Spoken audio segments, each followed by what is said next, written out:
All right, everybody. Peace. Welcome to the Sorry to Bother You show. I'm your host, Casuan Cottle. Wherever or however you're listening, we're so grateful to have you here with us. I'm joined here today by my co-host, Mr. Dre Pennington.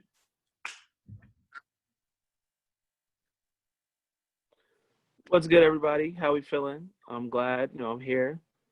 It's a good day. Can't wait to talk about these sports. It's a lot been going on, so I'm looking forward to it. Yeah, Dre, it's been quite the week, man. We've had a lot going on the past couple of days in the world of sports. Uh, Dre, I guess, do you just want to dive right into it? Hey, man, I'm definitely with that. Let's get into it. All right, guys. We got a lot in store for you guys on the show. We're going to be talking about some college football playoff predictions, or sorry, just college football predictions. We talking some NFL as well. Analyze the top games of the week. We're going to talk about the recent firing of former Clippers coach Doc Rivers, and we're going to give you our NBA Finals preview. And Dre, so let's dive right into it, man. Let's start with some college football. Looking at the top games of the week, we've got number 1 Alabama going up against number 12 Texas A&M. At the moment, Alabama has a 17 spread, and they're playing in Tuscaloosa. Dre, what are you seeing for this game this week?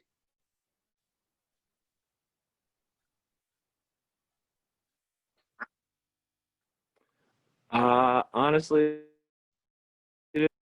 I see Alabama winning this by 2 touchdowns at least. Even though they just got off of playing Mizzou, who they were 30. But Texas A&M also just came off of beating a bad team also. So it kind of evened out. And I just think Alabama has too much. And I just don't think they're going to let up. I don't see Texas A&M really being able to score too much either. I think Alabama's strong on both sides this year. Okay. What about you? What are you thinking? I see Alabama dominating this game. If you watched their game against Missouri last week, they did an excellent job of balancing out their offense attack with Heisman favorite or Heisman hopeful Jalen Waddle and running back Najee Harris, led by quarterback Mac Jones. The offense has looked tremendous for the past 3 or 4 years at Alabama. As you know, the question for Alabama these past couple of years, surprisingly, has been their defense and specifically their secondary and their linebacking core. I think with the return of senior Dylan Moses, who was injured all of last season, having him back in the lineup at Alabama gives a boost to their defense and provides a spark and a necessary leadership that they've been lacking. And I think with him and junior Patrick Surtain playing cornerback, I think those are vital and essential leaders to Alabama on the defensive end. And the defense looks more intact. It looks more efficient. They're not missing as many tackles in the open field. And I think Texas A&M just doesn't match up well with Alabama. I have Alabama winning by a score of 34-17. I just don't see the defense. Or I don't see the defense for Texas A&M matching up at all with the offense at Alabama. Seeing as how Alabama, I noticed that they were scoring around 40 points a game, even though it's only one game, but I still give them around there, maybe more. I think they'll get, I'd say 45. I don't know, probably I'll give Texas A&M, I'll spot them probably 20, 28 maybe. Okay. I think it'll be a big blowout. I'm giving it a big blowout. Okay. So you have them covering the spread. Yeah, I think I do. There's no way they don't cover it. Okay, got you. I'll just say this right now, Dre, as a hot take. Either Najee Harris or Jalen Waddle are going to be in the Heisman finalists. Ooh, at the end of the year. Oh, hot takes. Yeah, I think Jalen Waddle's the I best don't guy. know. Hey, man, every year, Yeah, I mean, I think Jalen yeah, Waddle's the best wide receiver. every year though. But every year there seems like there's a new person that just comes out of nowhere that does take like that jumps in that Heisman talk though. Well, I mean, for the past couple of years, though, they've had the best receiving core with Jerry Jeudy, Henry Ruggs, Devontae Smith, and Jalen Waddle. And though they lost Ruggs and Jeudy, they still have two of the top five wide receivers in college football with Waddle and Devontae Smith. So it's no question that someone's on that offensive end is going to step up and be dominant over the course of the season. But that's not the only SEC matchup we have going on this week. We also have number 7 Auburn going up against number 4 Georgia. Currently, Georgia has a spread of 7. Dre, what you got? What you got for this game? So I'm pretty sure this is another two quarterback battle. This is another quarterback battle right here. So I'm gonna go with Auburn this game. I feel like they're both good. They're both very good defensively. I think Georgia gave up maybe 10 points. Auburn gave up 13. So I think it'll be if Georgia would win, it'll be only by about 3. I think it won't be a freak. I don't think it'll be a touchdown. I'm going for a field goal win, honestly. But I got Auburn winning. I have Auburn winning this game by I'm gonna go 27-20 Auburn. Okay. Dre, I have to disagree with you wholeheartedly. I got Georgia winning by a score of 27-23. I don't think they'll cover the spread, but I do think the game will be close. I think Georgia's offense has looked very suspect. That's putting it lightly these past 2 weeks. Or last week, sorry. They've got a lot of questions at the quarterback position. Stetson Bennett filled in quite well last week, but they also have the USC transfer quarterback JT Daniel, who's supposed to be eligible to play starting this week. So I expect him to get some reps in at quarterback as well. And I think having him in will make the offense a little bit more dynamic, more fluid as well. And Georgia's has, in my opinion, 2 members of their offensive line that are going to get drafted in the first round, and Andrew Thomas and Isaiah Wilson. Both of them right now at the moment are projected to get drafted in the first round of next year's draft. But Georgia's secondary also looks very good. They recorded 3 interceptions last week against Arkansas. I think the secondary is going to be able to stifle Bo Nix because the Auburn rushing attack has been susceptible and it hasn't been efficient. And it wasn't efficient last week. So I think that Auburn's going to have to rely heavily on the passing game, but I think that fits into what Georgia does best defensively, which is their secondary. Though Auburn has a pretty stout wide receiving core, and Seth Williams and Anthony Schwartz and Eli Stove, but I just think that the Georgia secondary is going to be able to apply pressure and match up well against them and man them up, because the interior for the Georgia defense is going to be able to apply pressure to Bo Nix and the Auburn offensive line. So I see this game being close just because it's an SEC matchup, but I do see Georgia pulling this one out by a score of 27-23. All right.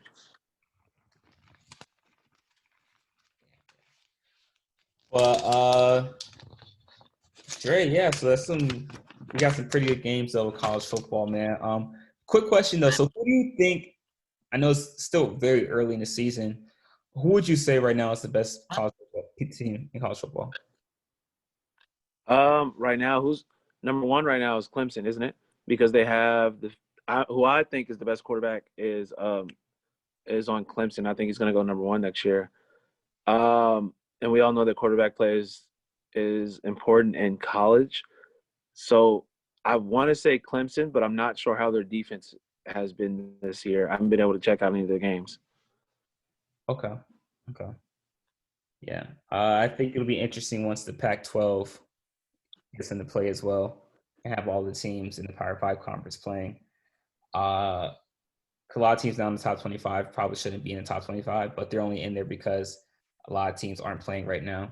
But it'll be interesting to see how the college football season moves forward later in the year. But Dre, enough college football. Let's talk about what everyone in the basketball world has been talking about for the past couple of days, and that is the firing of former Clippers head coach, Doc Rivers. As you guys know, the Clippers blew a 3-1 lead to the Denver Nuggets in the second round of the NBA playoffs, and not long after, they fired Doc Rivers. Doc Rivers is the winningest head coach in Clippers history, though he has blown 3-1 leads and is during his time as a Clippers head coach and has never gotten past the second round. Dre, right move, wrong move? What are you thinking? In my opinion, I don't think it's the right move. To me, Doc Rivers is actually a really good coach, put you over the top. I think they need I think they more so should look at, their core and their players, because let's just be honest, like their players were not good in that 3-1 blown lead. That goes from Lou Will to Montrez to Paul George too. None of them really played well, seeing as how they're all 15 to 20-point scorers on their team, and they were out there getting 7-8 points a game, or even 10. So like I don't understand how Doc Rivers is the fault. He's not the one out there shooting the ball, even though he does play a part in it because he does put them in the right the right positions to score and put the ball in the hoop, or the right positions in the right schemes to make a difference in the game. But at the same time, I think management had to put some pressure on someone, and they were like okay, we gotta somebody has to go for this year. They put too much media, too much hype, and too much money into this year for them not to be in at least sniffing the Western Conference Finals. Right. So management had to make a decision, and I think Doc Rivers they felt was that decision. I don't agree with it. I think the Clippers culture as a whole isn't the best because they don't have, to me, their organization doesn't have like a winning culture. So it's a little hard to like get that started. But this is the NBA, and you want to win now. So I understand. And you only have so many people in their prime for so long. Yeah.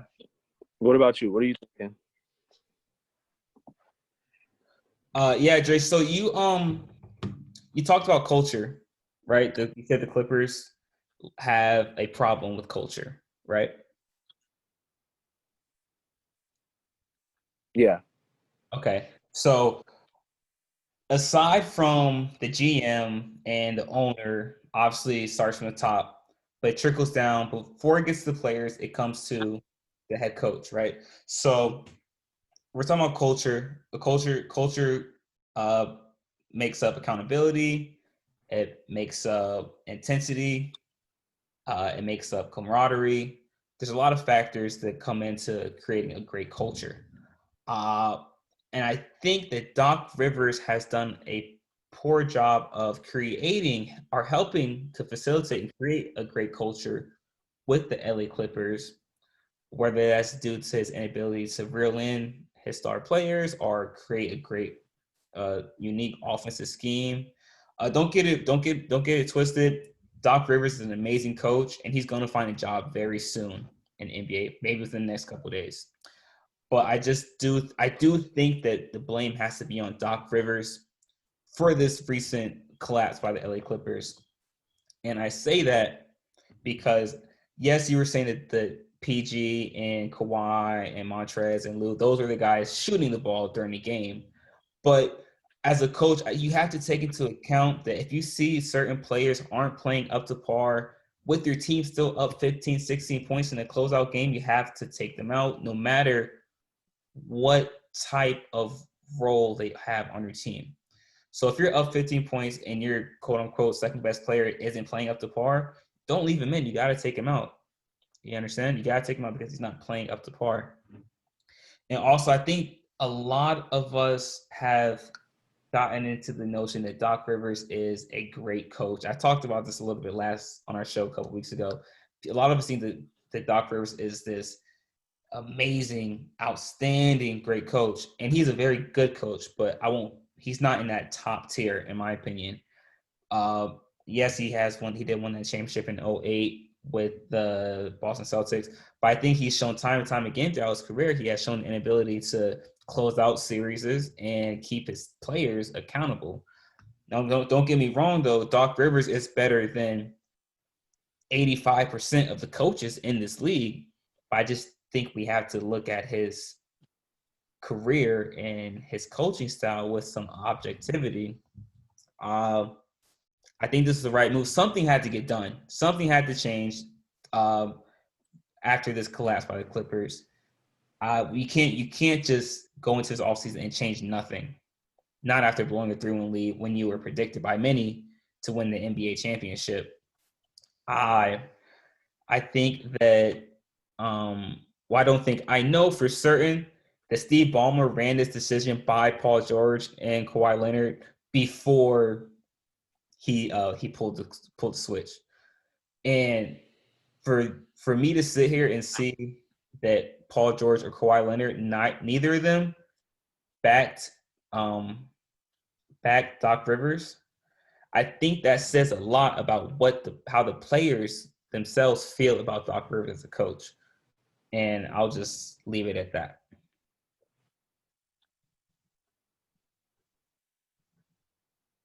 Okay.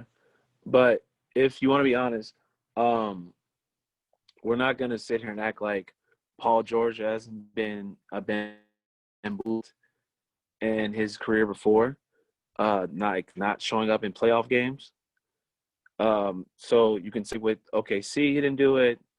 A couple games, I remember from the Pacers, he played semi-well, but he didn't play at his best. But specifically with the OKC one, I seen it and I was like, wow, that's crazy. Like, I didn't think he would do that. I didn't think he would be that bad on that team. Granted, they said he had a hurt shoulder, but that first year, I think was more so his fault too. So, I don't know. You can pick and choose. You can nitpick about it, but in the end, it's all up to management. And what you said, like, you should pull players out. There's a story about that with Kevin McHale when you remember when the Rockets, when they came back from their 3-1 lead, actually against the Clippers. Now it's that we bring it up, it's kind of funny. Mm-hmm. As you remember that. So there's a story that Kevin McHale was being pushed by management. Hey, you need to put Harden back in. But no one remembers that in Game 6, Harden was out almost the whole time that came back. And they were down 15. And it was actually like their role players that brought them back. But management pushed the fact that, okay, hey, no, get Harden in. Like, Harden's our star player. That's who we pay our money. We need him in. So sometimes people probably want to pull those, like coaches probably want to pull those guys out, like, we can't. But you still have management saying, like, no, we're giving them this money. We're pushing them as our star. They need to stay in this game. So sometimes people don't realize that type of stuff happens. And that's also one of the reasons why Kevin McHale lost his job also. And I think that's how his disconnect with Harden happened, is because of because of that series. Mm-hmm. Okay. So I think you're right about there was going to have to be some type of shakeup. but I just feel as though it wasn't a big shakeup because everyone knew something was happening, whether it was players being traded or a firing and a new coach. Right. Right. Uh, I will say this though, Dre. Talking about the example you brought up with Kevin McHale back in the 2015 NBA playoffs. Uh, the difference though, Dre, between that Rockets organization and this Clippers organization is that Steve Ballmer has given Doc Rivers carte blanche to do what he needs to do in terms of basketball. You understand? So he has more sway when it comes to the basketball movements than Kevin McHale did in that Rockets organization. I'm talking about Doc Rivers. Yeah. So I'm not sure if that's a valid comparison to make with those two, but I do agree with what you said. Like there was a shakeup needs to be done, and I completely agree in firing Doc Rivers. But okay, so let me ask you this though, quick question before we move on. Who would be a good fit? Yeah. Who would be a good fit for Uh, Clippers head coaching job? so how I've heard it is people keep saying Mark Jackson because he's great at holding the players accountable, but there are also things I've heard about Mark Jackson not getting along with management, but also putting like players against each other instead of having them come together. So I've heard that he caused some type of disconnect. And that's actually like reports that are out there if people wanted to go look for that. Um, I don't think D'Antoni would be a good one. They need a coach that's gonna be able to hold accountable, but put guys in the right spots and not just put it in Kawhi's hands and that's like, or put Kawhi in pick and roll, like stuff like that. Like I don't think that's necessarily them all the way. Um, I honestly don't know. That's a very good question because it's championship or bust for them every year that they have that team. Right. Who do you think would be a good coach for them? I think Mark Jackson would be the best fit. I disagree with the reports that you've heard, Dre. From what I've heard, from what I've read about what the players were from Golden State, how they feel about Mark Jackson, they said that they loved Mark Jackson. They loved what he brought to that organization in terms of accountability and creating a great culture, a strong culture with Golden State. That's what I've heard from his former players. I think that's what the Clippers would need, someone that's able to come in and build a strong culture and keep players accountable. Uh, but if you're not going to hire Mark Jackson, I think you stay in house and you hire either Ty Lue or Sam Cassell, move one of them up to the head coaching position, because both of those are two very qualified coaches that should have a head coaching job, in my opinion. But I will say this though, Dre, before we move on, Doc Rivers will have a job within the next 3 days from this recording. But that's just me. That's how I feel.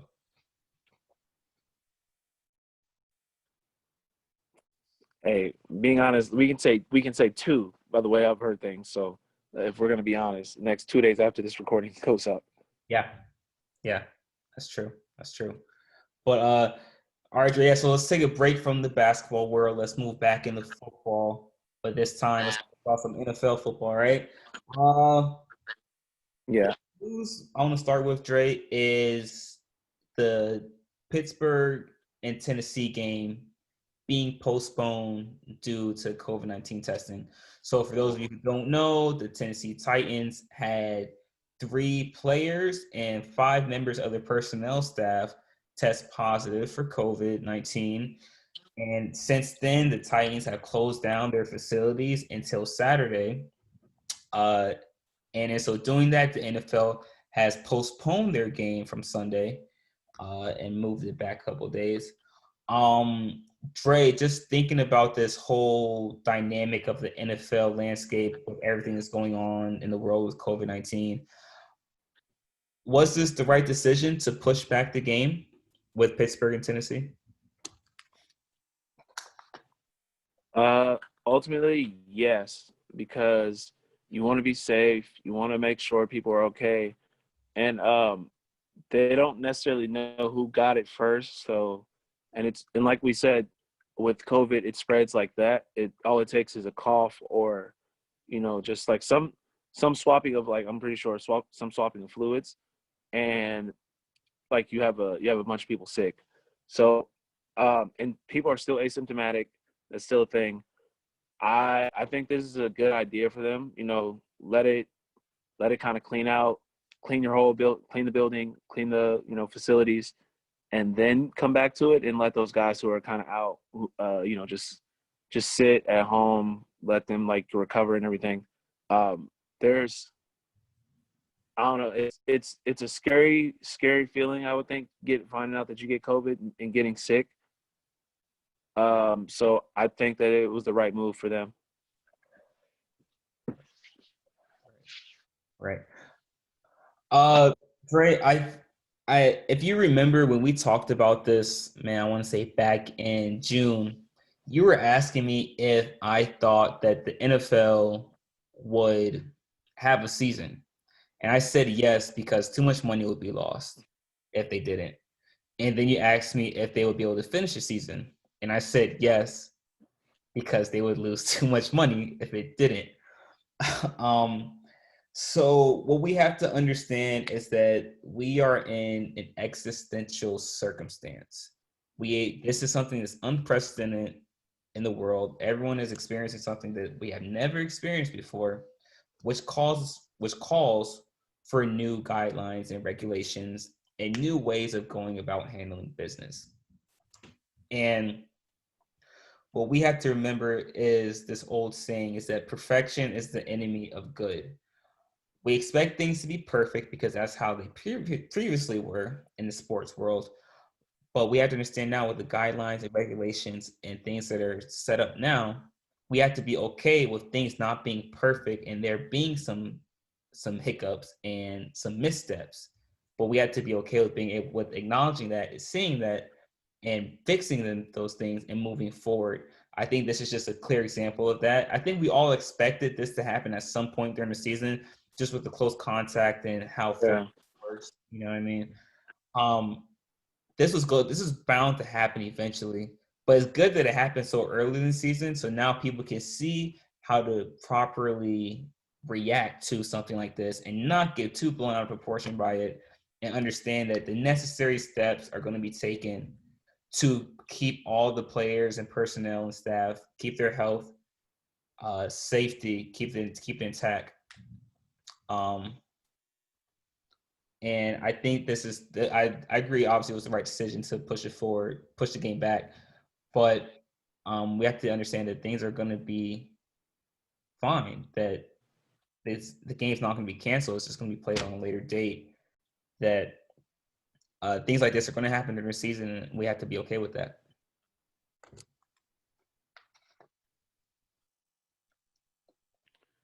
Oof, it's gonna be a rough one though. Yeah. Yeah, I don't know how they necessarily like they now like like check everyone and kind of test everyone again and again like each week, or do they like how do you think they go on about this now? I think you still keep the same guidelines and regulations, still test weekly or daily how they've been doing it. Uh, Still keep the same rules and implications, but now they know what can happen if someone does test positive, you know? Okay, Yeah. it's understandable. Yeah. Well, but Dre, let's talk about some of the games that are going to be played this week. Let's start with two of your three favorite teams in the NFL, with Oh, the New England Patriots going up against the Kansas City Chiefs. Um, at the moment, Kansas City has the spread of 7. Uh, Dre, I'll jump into this one right quick because I have. Go ahead. I know you have a lot to talk about, so I'll just jump in real quick. The Kansas City defense has looked outstanding this season, much better than I expected. Um, Damian Wilson and Frank Clark and Anthony Hitchens and the entire D line has been playing phenomenal and applying pressure to the quarterback. Uh, and obviously, with their secondary led by Tyrann Mathieu, has stifled the passing game of their opposing teams. But with that being said, the New England running game has looked very good, obviously led by Cam Newton. The passing game has looked susceptible at times, but when Cam is on target and he's throwing outside of the numbers to like Julian Edelman and N'Keal Harry, the offense looks good because now it's balanced and it's more dynamic. But I will say that the strong point of New England's defense, I believe, is their secondary, led by Stephon Gilmore and Devin and Jason McCourty. I think that Kansas City's offense is just so dynamic and so explosive that it doesn't matter what defense they're going up against, they're going to put up at least 30 points, man. And I don't see New England's offense being able to get into a shootout or survive a shootout with Kansas City. So I see this game being close in the first half. I do see Kansas City pulling away. I have Kansas City beating New England by a score of 32-24. And not to mention that New England also has 4 players on the offense that are questionable for the game. So I think that adding that pushes me towards choosing Kansas City. I'm gonna agree with you.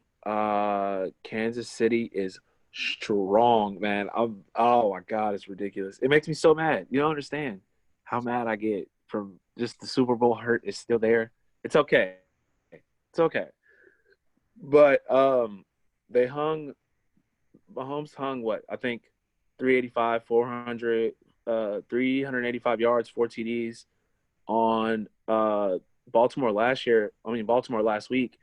And Baltimore they're no slacks either. They're also a Super Bowl pick, if Kansas City has a slip up anywhere to go to the Super Bowl. And like you said, Kansas City's defense really held it down.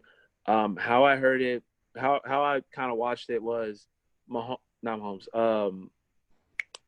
Can you name the name of the Baltimore quarterback? Sorry.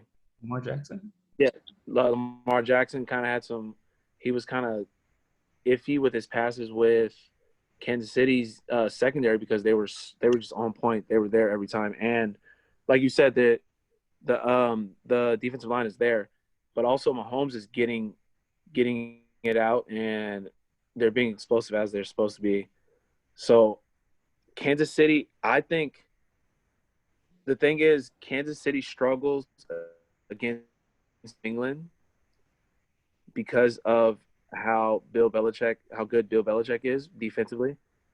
So I see this, maybe even a closer game, and every time it's been pretty close. I don't think it's ever been a blowout between those two, has it, since Mahomes has been on the team? Mm-mm. It's always been within 3 points or a 7-point win. So I'm going to go Kansas City by 3, 38-35. I think you're underestimating the Patriots offense. But I think we might be overestimating the Kansas City defense. But they've looked strong, so I don't know. But I think I give the Patriots. I think they can hang with 35. Okay. So what's your score? I give it 38-35. Kansas City. Okay. But I think it. I just think that Kansas City is so explosive that they'll win, but it won't be by the margin that we're thinking. I think it'll be a super close game, like down to the wire. Okay, nice. Okay, that should definitely be interesting to watch. I think it's gonna be the best game of the week. just in terms of matchups. But I just don't see it being as close as you do. But hopefully you're right. Hopefully it's a close game. All right, Trey. Let's talk about you wanted to have this. You wanted to talk about this game. I didn't, but um, I'm gonna let you lead this one, man. As you said, Don't do that to me. two of the Don't most do that, two of the most dude. overrated teams in the NFL are matching up this week with the Dallas Cowboys going up against the Cleveland Browns. Dre, I want to let you take this one because you clearly just have a lot to say about these two teams, right? Okay, first off, I don't have a lot to say in the sense of like they're great.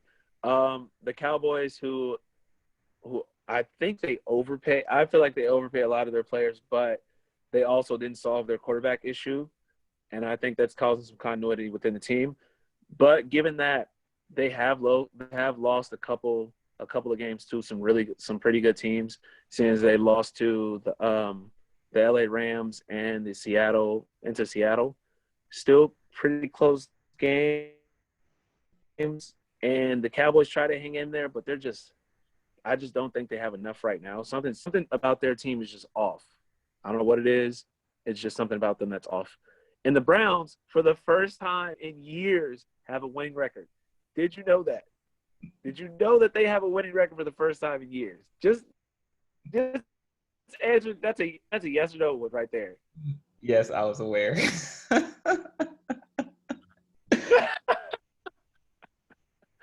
Okay, but they still have they still have the same questions that they've always had, and that is how good is their quarterback? They have all that like Baker Mayfield has not answered any of the things that people have been asking for. Seeing as how he's like he gives up just random like weird passes, but also I don't know if he and Odell are on the same page because it seems like they're just not clicking. But also he has very weird interceptions, Mhm. and their team is lucky enough that they've had a bad schedule for the first three games. I'll say that. So I'll say that, and then both teams are also giving up 30 points a game, but both are also only scoring about 26. I want to say 27 a game. So they're giving up more than they're getting. So in my opinion, this will be a shootout. More so, who can score more. Mhm. So don't be surprised if it's a high scoring game for them. I would say, Yeah. but I do have the Cowboys winning.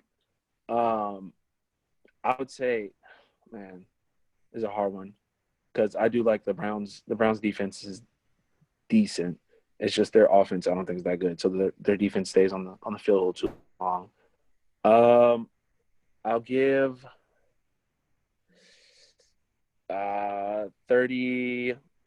30-23 Cowboys. 30-23 Cowboys. Okay. Okay.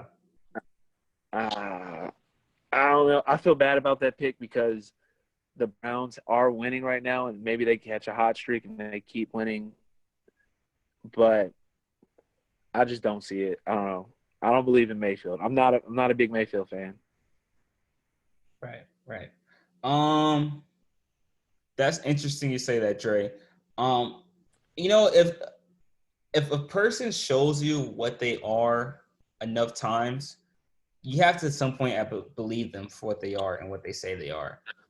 And with that being said, Baker Mayfield over these past 3 years has showed us time and time again what he is and what he isn't, most importantly. And what he is not is a number one overall pick. Uh, I I think that um, we have created this persona and this imaginative and false like narrative that Baker Mayfield is supposed to be a top 5 quarterback or even a top 10 quarterback, and quite frankly, he's not. And it's okay, he's not. But the Browns did waste the number one overall pick on him. so they have to be able to be held accountable for that. um, but you have to accept that he's not that guy, at least not yet, and he hasn't shown the potential to be. He's had spurts, sure, but Joe Flacco had spurts, and look where he's at now. He's the second string quarterback in the Jets, you know. But don't get me wrong, Baker's a good quarterback by standards, whatever standard you have. Like, you know, he's top 15. But but I will say this, getting off Baker, I don't like the secondary in Cleveland. I think they're pretty susceptible as well. They played Washington last week, and they went up against a rookie quarterback named Dwayne Haskins, who picked them apart on occasion, though he did have 4 turnovers. Those 4 turnovers were caused by the interior pressure by the Browns' pass rush, which led to Haskins throwing inaccurate passes or even fumbling the ball. I think that's what caused those turnovers, not great coverage. And getting on the Cowboys have been scoring so much this season because they get so far behind. I mean, they were down by 20 to Atlanta? Yeah. 15 to Seattle. So when that happens, because, you know, Dallas, they're moving towards a pass-happy offense. But still, when they get down that much, they had no choice but to throw the ball. They're not giving Zeke the ball. They're putting in Dax and forcing him to throw it to Cooper and CeeDee Lamb and Michael Gallup. So that's why they're putting up the points. But I will say that I think this game isn't going to be – first of all, it's not going to be close. I have Dallas winning by a score of 28-7. I think the secondary in Dallas is going to step up for once this week, with especially Trayvon Diggs, their rookie cornerback. I think he's going to have a good game. But I think that with Dallas being up early, they won't have to score as much. So then now they'll be able to get Zeke the ball, and they'll be able to run out the clock. And I just don't – I don't have much faith in the Browns' offense. Though they are up they do have a winning record for the first time in, like you said, 7 years. I don't know, but something like that. But I just, yeah, I don't know why you wanted to talk about this game, man. 28-17 Dallas, man. Come on. Because you don't 28-17. Okay, you're being a little bold. All I'm saying is they're two of the most overhyped. Well, let me say this. The Cowboys is probably the most overhyped 8-8 team I've ever seen. The best mediocre team. And the Browns are – yeah, they are. And the Browns is believed to be some type of, like, just because they got Odell, they would be believed to be a powerhouse after that, like, just killing teams. And I was like, dude, I get that that's a new dynamic to your team, but I was like, you still have a lot of unanswered questions on both sides of the ball that are major. They don't have – I don't think they have a lockdown corner. Like you said, their secondary is very spotty, but they have a great end. And oh man, I'm so bad with names today.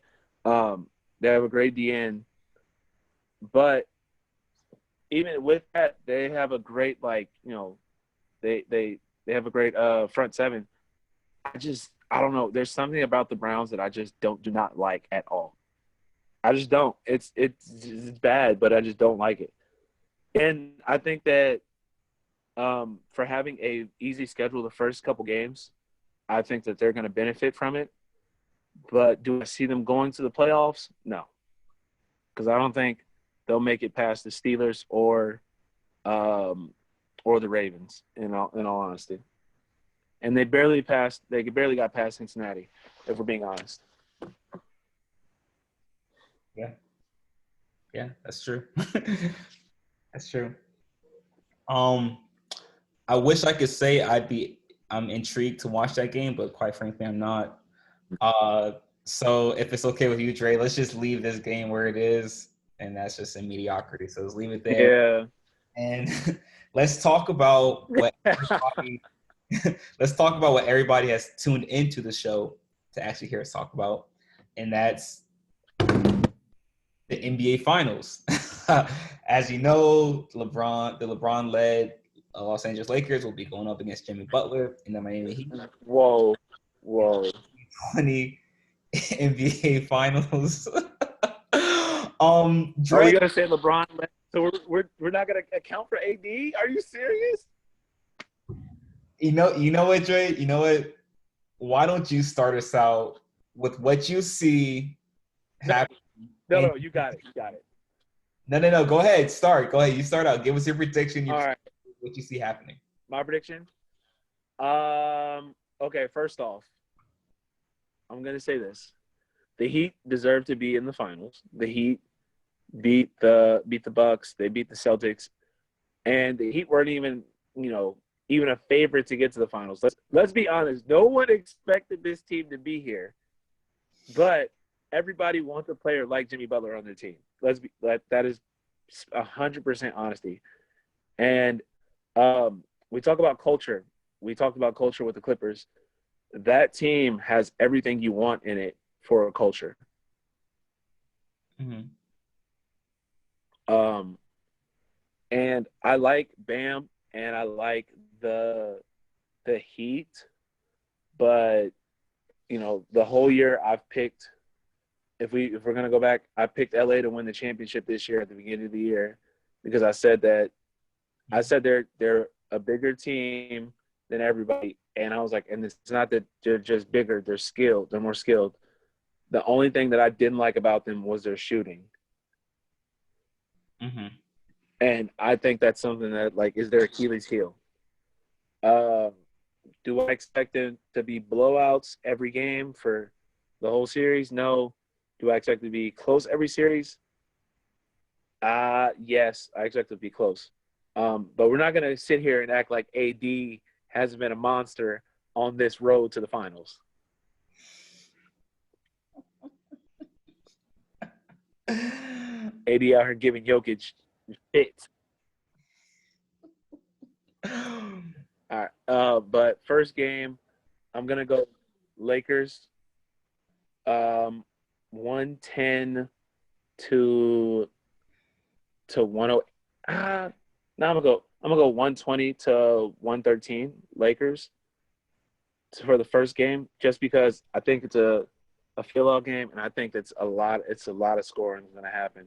But I think AD is just a unicorn, and I think he pushes everyone. I think he pushes them over the. Okay. So what's your prediction for the series? For the series, it's a funny one. I'm gonna go 4-2 Lakers. Oh. I think it'll be a fight, just because. I think it'll be a fight because I feel the Lakers. I wouldn't say they're gonna come in under. People are going to come in underestimating the Heat, but the Heat have great shooting. The way they were getting it up against the Bucks and the Celtics, and the fact that Goran Dragic is out here just really killing point guards, and like we said, the thing that the Lakers struggle with against like guard play. I'm gonna pick the Heat to lead 2 games. They're gonna get 2 of them. Okay. Got you. What about you? What are you thinking? I think 6 is pretty generous. Lakers in 6 is pretty generous, Trey. But before I get on that point, I want to talk about the Miami Heat first. I hope that young athletes not just young athletes and young coaches. I hope they're watching the Miami Heat playoff run, and they watch these NBA finals, because you're gonna get to see the importance, which we've been talking about culture a lot these past 2 weeks. We're gonna see the importance of having a great culture and the importance of having players that know how to play and stay within their role for the benefit of the team. So often we see players try to play outside of their role because they want to get theirs. They have the disease of me. They're worried about themselves. But with Miami is what you see, that you see a collective group of guys they have one common goal, and that's winning a championship. And that comes from Pat Riley down to Eric Spoelstra down to the players. So they all have one goal, and they're all willing to play their role, play their part to perfection, and not step on anyone else's toes or get in anyone else's role. They're willing to play their part to perfection and do what is necessary, whether it's sacrificing for their own play or adding something to their game that they wouldn't necessarily add if they were part of another team, but doing things like that to make this team the best possible team that it could be. And we've seen this happen with Miami. And this Miami team really reminds me of the 04 Pistons. Sorry. Yes, the 04 Pistons that made the finals and matched up against the LA Lakers. Now we know that the Detroit Pistons ended up winning that game that series, in 5 games.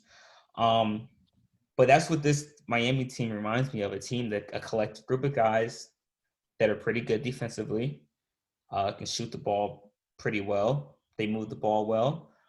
There's not one alpha. You can say Jimmy Butler's the alpha in terms of his demeanor and his mentality, but in terms of skill set, everyone's kind of on the same level. If you want to say Jimmy Butler's slightly above everyone else, I'll give you that. But it's a complete and total team effort, which is what I appreciate from Miami. And they've shown that you don't need 2 and 3 superstars to win a championship in this league. You can do it with this sort of format they have, as long as the culture is good. Now, with that being said, the Lakers are going to win this series in 4 games. It's going to be a sweep. It will not be. There will be no game in this series that's within 20 points. Let me not say that. Okay, that's too far. There will be no game in this series that's within 15 points. I will say that. No game. Oh my God. In 15 points. Dre, you touched on it. Anthony Davis is playing like a top 3 player in the league right now. I don't see any way you can guard him when LeBron's on the court, because now he's able to, with LeBron on the court, he's able to get more spacing. He's able to get the ball on the wing and blow by his defender, which is normally a big man, and finish at the top of the rim because he's 6'11". There's no stopping. Anthony Davis is going to average 34 points in this series, but LeBron is still going to win Finals MVP simply because of narrative, and people want to see LeBron get his 4th NBA Finals MVP, which I think he will. I think LeBron's going to average a double-double in this series. I think Rondo is going to average 10 assists in this series. And I think that Danny Green, your guy, is going to step up and average 3 Oh my God. in this series. I think the Lakers are playing well. I think they have reached their peak finally. They're playing the best level of basketball that they can play. And I think it's just going to culminate in a sweep. And congratulations to LeBron James for winning his 4th championship. About time. What? Don't do that to him though. Like, don't. It's about time. Come on, man. Like, it's been a lot. Like, he's had to go through a lot. We're not gonna do that to him. Listen, I'm just saying, LeBron, after winning this championship, will be in my top 4 all time.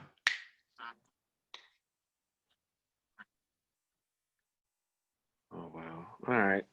But I feel it. And all that's so crazy.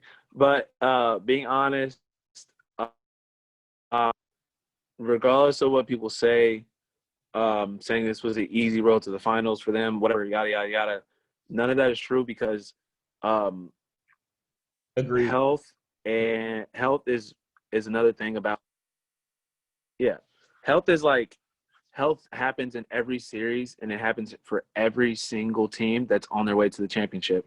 You can say Golden State with Kyrie and Kevin Love getting hurt, or you can say with even after the year after that with the Draymond being suspended and Andrew Bogut, I want to say Andrew Bogut getting hurt. You could say even last year with Clay and KD being out, and basically the whole Warriors roster just depleted. All that is understandable, but there's no such thing as easy road to the finals. Right. Agreed. I agree, man. In all seriousness, though, I do think the size of the Lakers is going to be a problem for Miami as well. Dude. I do think that LeBron's ability to draw in the double team and kick it out is going to hurt Miami because so far they've done a good job of double teaming the opposing team star player. I don't think they'll be able to do it the same way against LeBron or AD because there'll be too many mismatches and too much spacing on the floor, especially with the Lakers, like you said, when they shoot well. Even though they haven't done it much, when they do shoot well, they look good. They look good.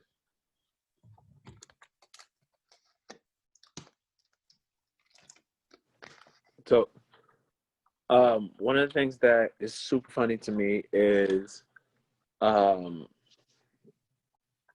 thinking that any other team deserved to be in this, because the Heat, to me, they embody, like you said, they embody what every they embody their own type of culture, and they bring in the next guy up. So I just want people to think about this. Just think about this. Their star player was not a lottery pick. What else? Their starting point guard, the starting point guard for the season went undrafted. They have multiple guys on that team and in their rotation who are undrafted, second round, or are late lottery or not lottery picks. So to me, I think Pat Riley has one of the best eyes for talent. Yeah. Well said. I'd agree. 100%, man. Yeah. Yeah. Man, and if we're being honest, that's super young too. Yeah. Yeah. They're going to be a team to be reckoned with in the Eastern Conference for the next couple of years, for sure. And if they can bring in one other star player, not saying that they need it, but if they can bring in one other star player, that they will be Eastern Conference contenders, top 2, without a question, for the next couple of years. But it's gonna be good to see the NBA Finals on TV, Dre. It's gonna be fun to watch. But you got Lakers in 6. I got them in 4.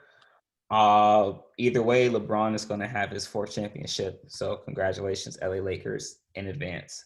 But Dre, real quick, man, before we finish, I just want to give a shout out. Congratulations to the Tampa Bay Lightning for winning the Stanley Cup, the NHL Stanley Cup.